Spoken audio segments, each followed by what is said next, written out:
Robin bus പത്തനംതിട്ടയിൽ നിന്ന് കോയമ്പത്തൂർക്ക് ഇന്ന് വീണ്ടും തിരിച്ചു. പതിവ് പോലെ മോട്ടോർ വെഹിക്കിൾ ഡിപ്പാർട്ട്മെൻറ്റിലെ ഉദ്യോഗസ്ഥന്മാർ തിരിച്ചുടനെ മൈലപ്രയിൽ 2 കിലോമീറ്ററിനകത്ത് ആദ്യത്തെ ചെക്ക് അങ്ങ് നടത്തി. എത്ര പേര് സീറ്റിലുണ്ടെന്ന് എണ്ണി നോക്കി. പിഴയൊന്നും അടച്ചില്ല, കുറ്റങ്ങളൊന്നും കണ്ടില്ല, അവരിറങ്ങിപ്പോയി. അത് കഴിഞ്ഞ് പാലാ കഴിഞ്ഞ് പാലായ്ക്കടുത്ത് ആനിക്കാട് എന്ന സ്ഥലത്ത് വീണ്ടും ചെക്ക് ചെയ്തു. തൊടുപുഴ പോകുന്ന വഴി അവിടെ സീറ്റിലെല്ലാം ആളുണ്ടോ എന്ന് നോക്കി. പിഴയൊന്നും അടച്ചില്ല, ഇറങ്ങിപ്പോയി. ബസ് കോയമ്പത്തൂർക്ക് പോവുകയാണ്. അതിലൊരു യാത്രക്കാരൻ പറഞ്ഞു, താൻ കോഴിക്കോട്ട് നിന്ന് പത്തനംതിട്ട എത്തിയതാണ് ഈ ബസ് യാത്ര ചെയ്യാൻ, എന്താണ് നടക്കുന്നതെന്ന് അറിയണമല്ലോ. കോഴിക്കോട് നിന്ന് ഒരു സാധാരണക്കാരൻ കൗതുകത്തോടു കൂടി അവിടുന്ന് ബസ് കയറി പത്തനംതിട്ടയിൽ വന്ന് ഇന്ന് രാവിലത്തെ ബസ്സിൽ അദ്ദേഹം യാത്ര ചെയ്യുകയാണ് കോയമ്പത്തൂർക്ക്.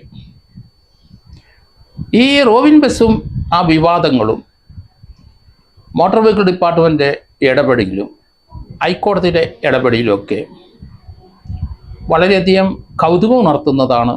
കൂടെ നിയമപ്രശ്നങ്ങളും. എന്തിനാണ് ഈ റോബിൻ ബസ്സിന് പുറകെ മോട്ടോർ വെഹിക്കിൾ ഡിപ്പാർട്ട്മെൻറ്റ് സഞ്ചരിക്കുന്നത്? ഇതൊരു കോൺട്രാക്റ്റ് കാരിയർ ആണോ, സ്റ്റേജ് കാരിയർ ആണോ എന്നാണ് അവർ നോക്കുന്നതെന്നാണ് പറയുന്നത്. നമുക്കറിയാം, കോൺട്രാക്റ്റ് കാരിയേജും സ്റ്റേജ് കാരിയരും 2 പർപ്പസിനാണ്. ഏതായാലും റോബിൻ ബസ്സിന് വഴിക്ക് ആളെ എടുത്ത് മറ്റു വാഹനക്കാർ സ്റ്റേജ് കാരിയർ നടത്തുന്ന പോലെ വഴിക്ക് ആളെ എടുക്കാൻ പാടില്ല എന്നുള്ള ഒരു നിബന്ധന, അത് വയലേറ്റ് ചെയ്തു.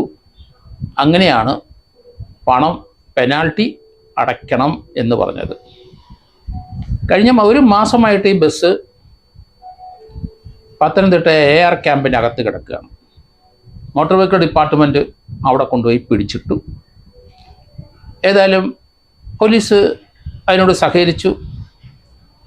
അത് ക്യാമ്പിൽ ആ വാഹനം പാർക്ക് ചെയ്യുന്നതിന് അനുവദിച്ചു. പക്ഷേ ഇതിനകത്തൊരു കാര്യം മോട്ടോർ വെഹിക്കിൾസ് ഡിപ്പാർട്ട്മെൻറ്റ് മറന്നുപോയി. ഒരു വാഹനം പിടിച്ചെടുക്കുമ്പോൾ അതിൻ്റെ ഒരു മകസർ എഴുതണം. ആ വണ്ടിയുടെ അപ്പോഴത്തെ കണ്ടീഷൻ, നിറം, ഹെഡ്ലൈറ്റ്, എക്സ്ട്രാ ഫിറ്റിങ്സ്, അതോടൊപ്പം അതിൻ്റെ അകത്ത് സീറ്റിൻ്റെ അവസ്ഥകൾ, അവിടെ അകത്തുള്ള സാധനങ്ങൾ, ഡ്രൈവറുടെ, കണ്ടക്ടറേയും ചിലപ്പോൾ യാത്രക്കാരെ, ചിലപ്പോൾ സാധനം ഉണ്ടായിരിക്കും. അതിൻ്റെ അവസ്ഥ അറിയണമെങ്കിൽ ഒരു മകസർ എഴുതി മോട്ടോർ വെഹിക്കിൾ ഡിപ്പാർട്ട്മെൻറ്റ് എഴുതുന്ന അതിൽ ഡ്രൈവറും കണ്ടക്ടറും യാത്രക്കാർ അല്ല ഇൻഡിപെൻഡൻ്റ് സാക്ഷികൾ 3-4 പേര് ഒപ്പിടണം. ഇപ്പോൾ ഒരു ആരോപണം വെളിയിലോട്ട് വന്നിരിക്കുന്നത് കണ്ടക്ടറുടെ ബാഗ് കാണാനില്ല. അതൊരു മകസർ ഇല്ലാത്തതുകൊണ്ടാണ് ആ പ്രശ്നം. അയാൾക്ക് ചോറ്റുപാത്രം അതിനകത്തുണ്ട്, തൻ്റെ ഡ്രസ്സുണ്ട്, തൻ്റെ ഒരു മാല വെച്ചിട്ടുണ്ട്, തൻ്റെ ഒരു വാച്ച് വെച്ചിട്ടുണ്ട്. അപ്പം അങ്ങനെയുള്ള മുതലുകൾ നഷ്ടം വന്നാൽ അത് തീർച്ചയായിട്ടും മോഷണം തന്നെയാണ്. മോഷണത്തിനാണ് കേസെടുക്കേണ്ടതിന്. ആ സമയത്ത് ഒരു മകസർ എഴുതി ഇന്ന സാധനങ്ങൾ അതിനകത്ത് ഉണ്ടെന്ന് ബോധ്യപ്പെടുത്തേണ്ട ഉത്തരവാദിത്വം മോട്ടോർ വെഹിക്കിൾസ് ഡിപ്പാർട്ട്മെൻറ്റുണ്ട്. അതെന്തായാലും നടന്നില്ല. അതുകൊണ്ട് ആ ആരോപണം അവർ കേൾക്കേണ്ടി വരും, അതിന് ഉത്തരം കണ്ടെത്തേണ്ടി വരും. പോലീസ് അതിനെ സംബന്ധിക്കുന്ന ഒരു കേസ് രജിസ്റ്റർ ചെയ്യേണ്ടിയിരിക്കുന്നു. പത്തനംതിട്ട AR ക്യാമ്പിനകത്ത് കൊണ്ടുപോയി പിടിച്ചിട്ട വാഹനത്തിനകത്ത് നിന്നും മോഷണം പോയത്, അത് പോലീസിന് അതിൻ്റെ അകത്ത് ഉത്തരവാദിത്തം വഹിക്കാൻ പറ്റില്ല. അത് ലോക്ക് ചെയ്യും. മോട്ടോർ വെഹിക്കിൾസുകാർ അവരുടെ കയ്യിലാണ് അതിൻ്റെ വാഹനത്തിൻ്റെ കീ ഇരുന്നത്. ഏതായാലും പോലീസ് അത് ഏറ്റില്ല. കാരണം ഇപ്പം ഈ ആരോപണം വന്നപ്പം എന്തുകൊണ്ടാണ് പോലീസ് അത് ഏക്കാന്നതിൻ്റെ കാരണം എല്ലാവർക്കും മനസ്സിലാവും. അതിനകത്തുള്ള സ്വത്തുക്കൾ നഷ്ടപ്പെട്ടാൽ മോട്ടോർ വെഹിക്കിളിലെ ആരാണ് വാഹനം പിടിച്ച് അയാൾക്ക് അതിൻ്റെ ഉത്തരവാദിത്വമുണ്ട്. വാഹനം അങ്ങോട്ട് കോയമ്പത്തൂർക്ക് പൊയ്ക്കൊണ്ടിരിക്കുകയാണ്. ഈ 1 മാസം മുമ്പ് പിടിച്ചിട്ട വാഹനത്തിന് 82,000 രൂപ പെനാൽറ്റി അടച്ചു. ആ പെനാൽറ്റി അടിച്ചപ്പം ആ പണം 1 മാസം കൊണ്ട് എങ്ങനെയോ ഒപ്പിച്ച് അത് അടച്ചു. അതിനുശേഷം വാഹനം വിട്ടുതരാൻ ജുഡീഷ്യൽ ഫസ്റ്റ് ക്ലാസ് മജിസ്ട്രേറ്റ് കോടതി പത്തനംതിട്ടയിൽ അപേക്ഷ കൊടുത്തു. കാരണം തൻ്റെ വാഹനം ഇതുപോലെ മാസക്കണക്കിന് അവിടെ കിടന്നാൽ വാഹനം നശിച്ചു പോകും, ഭീമമായ നഷ്ടം വരും. നഷ്ടപ്പെടാതിരിക്കാൻ 3-ാം സ്ഥാനം ഏൽപ്പിക്കണം. കോടതിക്ക് നിയമപരമായി നോക്കിയപ്പം പറയുന്ന കാര്യങ്ങൾ ശരിയാണ്, അവിടെ വെറുതെ കിടക്കുകയാണ്. 3-ാം സ്ഥാനം വാഹനം ഏൽപ്പിച്ചു. ആ വാഹനം നഷ്ടപ്പെട്ടാൽ അതിൻ്റെ പണം കോടതി കെട്ടിവെച്ചോളാവുന്ന ഗ്യാരണ്ടി തന്നെയാണ്. ഏതായാലും മോട്ടോർ വെഹിക്കിൾസ് ഡിപ്പാർട്ട്മെൻറ്റ് റോബിൻ ബസും തമ്മിലുള്ള ഈ വാക്ക് തർക്കങ്ങൾ ഈ നിയമപരമായും അല്ലാത്തതുമായ പോരാട്ടങ്ങൾ അതൊക്കെ ഹൈക്കോടതിയുടെ ശ്രദ്ധയിൽപ്പെടുത്തിയിട്ടുണ്ട്. ഹൈക്കോടതി അടുത്ത മാസം ആ കേസ് പോസ്റ്റ് ചെയ്തിട്ടുണ്ട്. ഉടമ ബേബി ഗിരീഷ് ഇന്നത്തെ യാത്രയിൽ കാണുന്നില്ല. അദ്ദേഹത്തിൻ്റെ മാനേജറാണ് ആ വാഹനമായിട്ട് പോകുന്നത്. അതിനകത്ത് സഞ്ചരിക്കുന്നവരെല്ലാം കോയമ്പത്തൂർ പോകുന്നവരാകണമെന്ന് നിർബന്ധമില്ല. ചിലപ്പോൾ ചിലർ വഴിക്ക് ഇറങ്ങാം.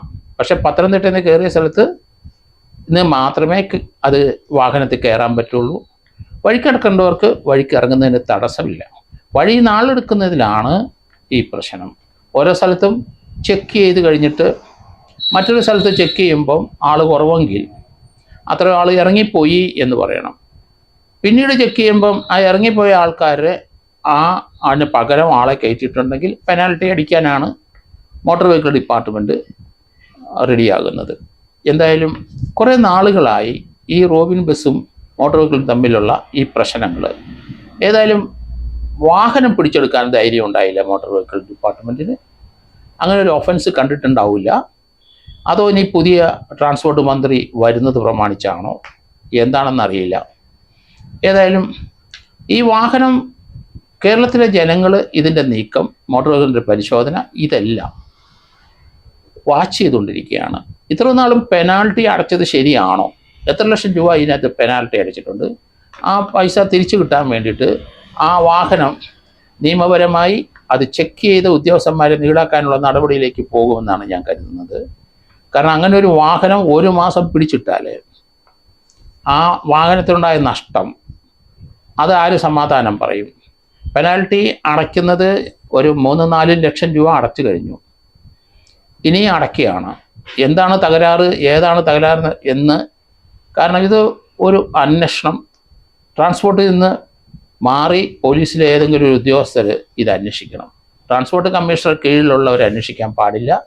പോലീസിലുള്ള ആരെങ്കിലും ഒരു സീനിയർ ഓഫീസർ ഇതിൻ്റെ ഇതുവരെയുള്ള നടത്തിപ്പുകൾ എവിടെയാണ് തെറ്റ് എന്താണെന്നുള്ള അതിൻ്റെ നിജസ്ഥിതി അറിയാൻ വേണ്ടിയിട്ട് ഒരു അന്വേഷണം നടത്തേണ്ടിയിരിക്കുന്നു.